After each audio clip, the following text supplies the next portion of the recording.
Dear students, good morning to all of you. आज हम discuss करेंगे कवक के बारे में। कवक के सामान्य लक्षण, उसका आवास और उसके पोषण पर। तो कवक के सामान्य लक्षण सबसे पहले हम डिस्कस करेंगे। कवक के सामान्य लक्षण, कवक क्या है। कवक को हम सबसे पहले देखते हैं कि कवक को हम कहाँ पर अध्ययन करते हैं। माइकोलॉजी के अंतर्गत अध्ययन किया जाता है कवक का। माइकोस मीन्स होता है मशरूम और लोगोस मीन्स होता है स्टडी यानी अध्ययन। यानी मशरूम्स का अध्ययन जब किया जाता है तो उस ब्रांच को हम कहते हैं माइकोलॉजी।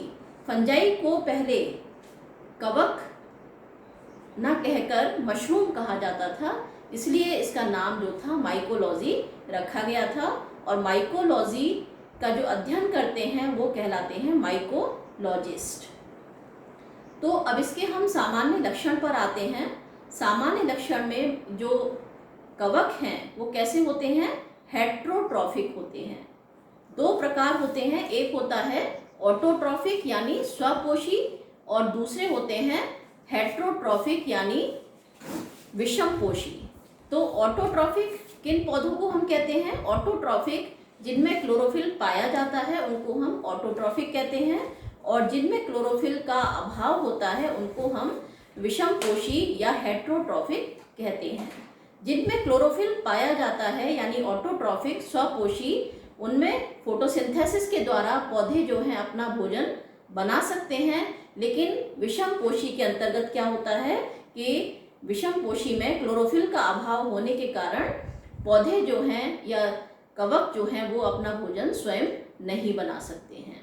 वो किस पर आश्रित रहते हैं, दूसरे परपोषी के ऊपर आश्रित रहते हैं। तो पहली कंडीशन है कि कवक जो है वो कैसे होते हैं, विषमपोषी होते हैं। इसके बाद इसका थैलस, थैलस यानी सूकाय।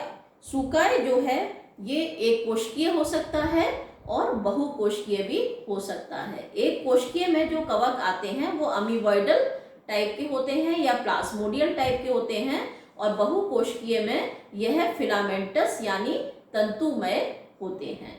तो तंतुमय जब कवक होते हैं तो तंतुमय यानी एक तंतु को हम क्या कहते हैं, हाइफी कहते हैं या तंतु कहते हैं। और जब बहुत सारे तंतु आपस में मिलकर एक जाल सदृश संरचना बना लेते हैं तो उसको हम कवक जाल या माइसीलियम कहते हैं। ठीक है। इसके बाद तीसरी चीज आती है कोशिका भित्ति। कोशिका भित्ति किस प्रकार की होती है, कवक की कोशिका भित्ति किस प्रकार की होती है। तो ज़्यादातर जो ऑटोट्रॉफिक होते हैं उनकी कोशिका भित्ति जो है वो सेल्यूलोज की बनी होती है, लेकिन कवक की कोशिका भित्ति जो है वो फंगल सेल्यूलोज, जिसे हम काइटिन के नाम से भी जानते हैं, उसकी बनी होती है। इसके बाद में सेल ऑर्गेनाइजेशन यानी कोशिका संगठन। कोशिका संगठन कवक का कैसा होता है, तो दो कोशिका संगठन होते हैं। एक तो होता है प्रोकैरियोटिक टाइप का कोशिका संगठन और दूसरा होता है यूकैरियोटिक टाइप का कोशिका संगठन। तो प्रोकैरियोटिक में तो क्या आते हैं, बैक्टीरिया है, वायरस है, वो प्रोकैरियोटिक होते हैं यानी सूक्ष्म जीव जो है वो प्रोकैरियोटिक के अंदर आते हैं। लेकिन जब कोशिका जो है एक न्यूक्लियस के साथ में, केंद्रक के साथ में होती है तो उसको हम कहते हैं क्या, यूकैरियोटिक। तो कवक जो है वो यूकैरियोटिक कोशिका संगठन वाले होते हैं। इनका जीवन चक्र जो है वो कैसा होता है, सरल से जटिल तक होता है। यानी पहले क्लासिफिकेशन में जो कवक आते हैं उनका जीवन चक्र सरल होता है, और जैसे जैसे हम आगे क्लासिफिकेशन में बढ़ते चले जाते हैं तो उनका जीवन चक्र जो है वो जटिल होता जाता है। और इसके जीवन चक्र के बारे में आगे हम बताएंगे कि कितने प्रकार का जीवन चक्र जो है वो कवक के अंदर पाया जाता है।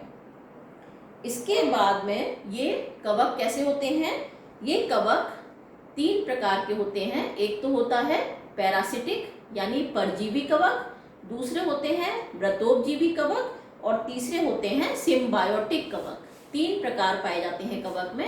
एक तो होता है परजीवी यानी दूसरे पौधों पर आश्रित रहने वाले दूसरे जीवित पौधों से अपना भोजन प्राप्त करने वाले कवक परजीवी कवक कहलाते हैं। और सैप्रोफिटिक किसको कहते हैं, यानी मृतोपजीवी, जो सड़े गले मरे हुए जानवरों से या सड़ी गली चीज़ों से अपना भोजन प्राप्त करते हैं, उनको हम मृतोपजीवी या सैप्रोफाइट्स कवक कहते हैं। तीसरे होते हैं सिम्बायोंट्स यानी सहजीवी, यानी जब कवक किसी के साथ में जुड़कर एसोसिएट होकर अपना जीवन यापन करता है, यानी कुछ फायदे जो है कवक जैसे एल्गी को देता है और एल्गी जो है बदले में उसको पोषण देती है। एल्गी में क्लोरोफिल पाया जाता है। एल्गी कैसी है, एल्गी जो है वो ऑटोट्रॉफिक है, यानी उसके अंदर क्लोरोफिल पाया जाता है, जिससे वो प्रकाश संश्लेषण के द्वारा अपना भोजन स्वयं बना सकती है। तो एल्गी क्या काम करती है, एल्गी पोषण बनाती है और वो कवक को प्रदान करती है, और कवक जो है उसको एक आश्रय प्रदान करता है। तो ऐसी जो व्यवस्था होती है उसको हम सहजीविता या सिम्बायोंट्स कहते हैं। इसके बाद इसका कहाँ पर ये उपलब्ध होते हैं, इनका वितरण कहाँ पर होता है, तो यह कवक जो है वो सर्वव्यापी होते हैं, यानी कॉस्मोपॉलिटन होते हैं, सब जगह पाए जाते हैं। अब हम आते हैं कवक के आवास पर। आवास इनका कहाँ पर है, तो आवास के आधार पर हम इनको दो वर्गों में बांटते हैं। पहला वर्ग है जलीय कवक या एक्वेटिक फंजाई, यानी जो कवक जल में पाए जाते हैं उनको हम एक्वेटिक फंजाई या जलीय कवक के नाम से जाने जाते हैं। इसमें कुछ वर्ग जो हैं आते हैं, जैसे काइटिडीज है, काइटिडियोमाइसिटीज, ड्यूटेरोमाइसिटीज के कुछ कवक, कुछ एस्कोमाइसिटीज और बेसिडियोमाइसिटीज के कवक भी इसके अंतर्गत पाए जाते हैं। यह क्लासेस जो है वो वर्गीकरण के अंदर आती हैं। इन क्लासेस के कुछ कवक जो हैं वो जलीय कवक के रूप में पाए जाते हैं। दूसरा आता है स्थलीय कवक, यानी टेरेस्ट्रियल फंजाई। टेरेस्ट्रियल फंजाई को फिर से हम 4 भागों में बांटते हैं। तो ये कौन कौन से भाग हैं, 4। पहला है मृदा कवक, यानी सॉइल फंजाई। जो कवक सॉइल के अंदर यानी मृदा के अंदर पाए जाते हैं उनको हम सॉइल कवक कहते हैं। यह कवक भी परजीवी के रूप में भी होते हैं और संक्रमण भी फैलाते हैं पौधों के अंदर। तो यह मृदा कवक जो है वो मिट्टी के अंदर पाए जाते हैं, तो इनको हम सॉइल इनहेबिटेंट या मृदा आवासी भी कहते हैं। इसके बाद में दूसरे आते हैं सहजीवी कवक। सहजीवी जो अभी मैंने आपको बताया था कि एसोसिएशन के साथ में जब ये पाए जाते हैं, एल्गी के साथ में पाए जाते हैं, तो इनको हम सहजीवी कहते हैं। जैसे लाइकेन जो है वो इसका सबसे अच्छा उदाहरण है। तीसरे हैं परजीवी कवक। परजीवी कवक जो जीवित ऑर्गेनिक्स पे अपना जीवन यापन करते हैं, यानी परपोषी के ऊपर अपना जीवन यापन करते हैं, जीवित पौधों पर, जीवित जानवरों पर जो अपना जीवन यापन करते हैं और रोग कारित करते हैं, ऐसे कवक को हम परजीवी कवक कहते हैं। और चौथा होता है परात्परजीवी कवक। परात्परजीवी कवक जो होते हैं इनको हम इंग्लिश में कहते हैं हाइपर पैरासिटिक फंजाई, यानी परात्परजीवी कवक के ऊपर ही कवक जो है, दूसरा कवक जो है अपना जीवन यापन करता है और उससे अपने बेनिफिट्स लेता रहता है। तो ऐसे कवक को हम परात्परजीवी कवक या हाइपर पैरासिटिक फंजाई कहते हैं। अब इसके हम आते हैं थैलस संगठन के ऊपर। थैलस संगठन जो है अभी मैंने आपको बताया था कि एक तो होता है कवक जाल रहित एक कोशिकीय थैलस, यानी कुछ कवक जो हैं वो जो इनिशियल क्लासिफिकेशन में जो सबसे पहला ग्रुप आता है उसमें जो कवक पाए जाते हैं वह ज़्यादातर कैसे होते हैं, एक कोशिकीय होते हैं। उनका थैलस जो है वो एक कोशिकीय होता है। संरचना यूकैरियोटिक होती है लेकिन कवक जो है वो एक कोशिकीय होते हैं। दूसरा प्रकार है इसका तांतुकी कवक। तांतुकी यानी फिलामेंटस फंजाई। अभी मैंने आपको बताया था कि कवक जो है तंतु के रूप में पाए जाते हैं। इन तंतु को हम हाइफी कहते हैं और हाइफी जब बहुत सारे तंतु आपस में मिलकर एक कवक जाल जैसी संरचना बनाते हैं तो उसको हम कवक जाल या माइसीडियम के नाम से जानते हैं। अब इन फिलामेंटस कवक को फिर से हम 2 भागों में बांटते हैं। एक कहलाता है एसेप्टेट हाइफी, यानी हिंदी में कहेंगे पट रहित कवक, पट रहित कवक, एसेप्टेट हाइफी। और दूसरा होता है पटीय कवक, यानी सेप्टेट हाइफी। तो पट रहित कवक कौन से होते हैं?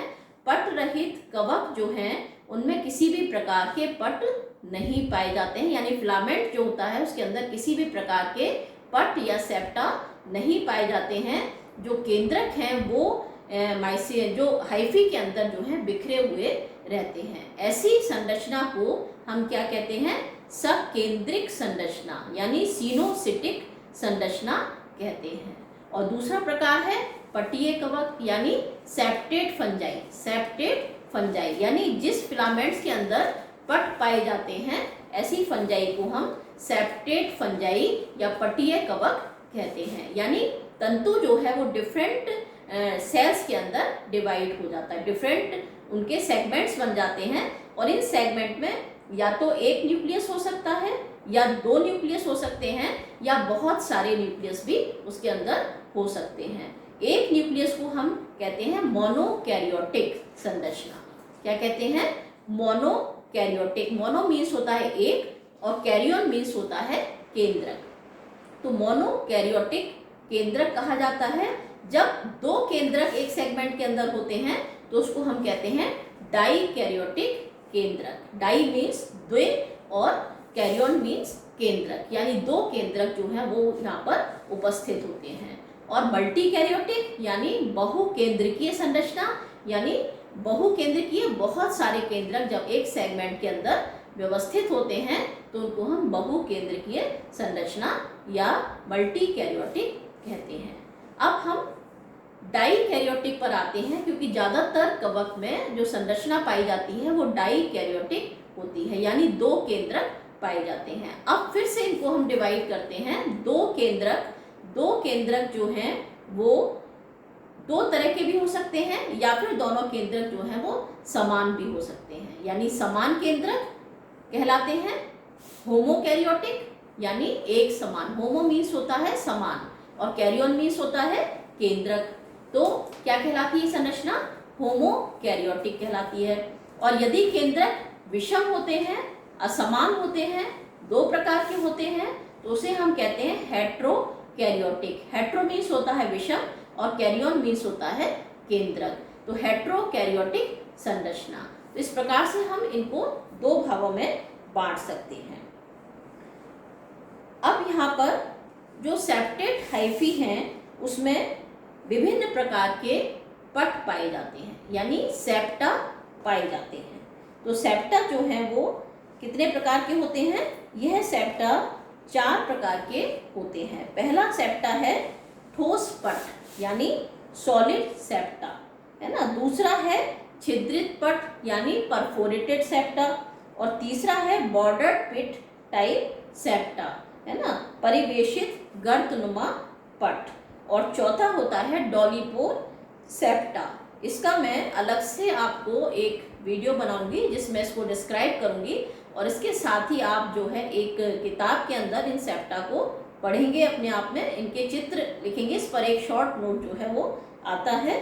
और इसके साथ ही जो है मैं इस टॉपिक को अभी यहीं पर ख़त्म करती हूँ, और आगे इसके बाद में नेक्स्ट वीडियो में अगला टॉपिक जो है इसके साथ में लूँगी।